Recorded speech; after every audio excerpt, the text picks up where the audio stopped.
Three things. This demonstration, another one, you guessed it again, is a demonstration on jumping kicks. Whereas, because I've got 38 years experience in the martial arts, I can adjust to the martial arts pretty quickly. I've only had 4 or 5 lessons of jumping kicks. But this is not the case for beginners. It might take many years before they can adjust to doing the profession. These are the jumping kicks. The first one will be just wind up, and on the other side,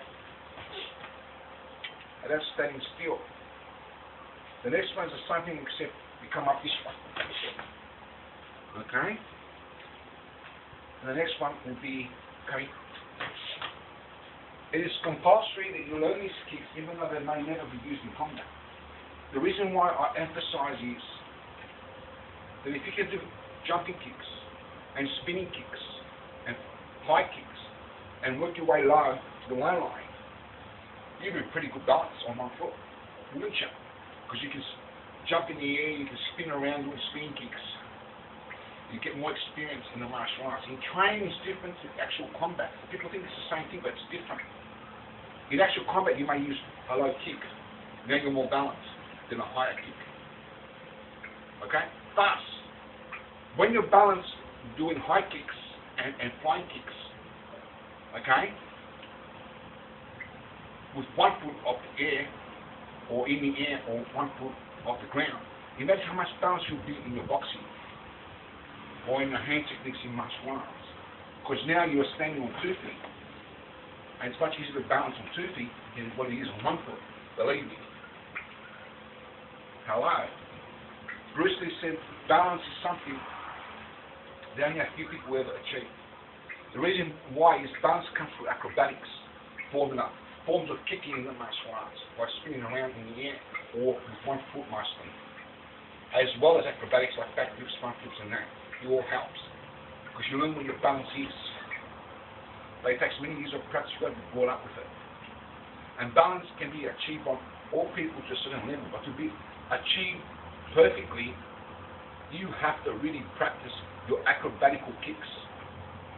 Not that you will use acrobatical kicks in combat. Most likely you will never do it. Maybe once in a billion, if the opportunity is there. If you're ever in that situation in a fight, you most likely use low kicks, more balance, or even punches, as in boxing or martial arts techniques. So martial arts in the form of kicking in training doesn't necessarily mean to do that in combat. You've got to reach a really high level to be able to kick high in combat. Martial arts will not hit above the belt in kicking in actual combat, the wise ones. Because it's too dangerous, it's too risky. In UFC or in tournaments, that's different. But I won't explain why. But in actual combat, it's really risky to go above the belt. Most martial arts know that strategy. They wouldn't go above the belt in kicking. But to actually train, they will train above the head in spinning kicks, for the purpose of what I said, in balance. Another, mate, this ground is got a terrible design here. They're terrible. It's made terribly. Another, you come up and you spin, okay? To demonstrate that, you come up this way, okay? Okay? The same thing applies to the hook. Okay? Okay? So that's the second one, spinning, jumping. And of course, you can come up this way, which I haven't attempted yet ever, so I won't demonstrate on that one. But there's another one where you come out this way. Come up and you come up. To the side, come up. And you can also do that by run up. There's a flying kick.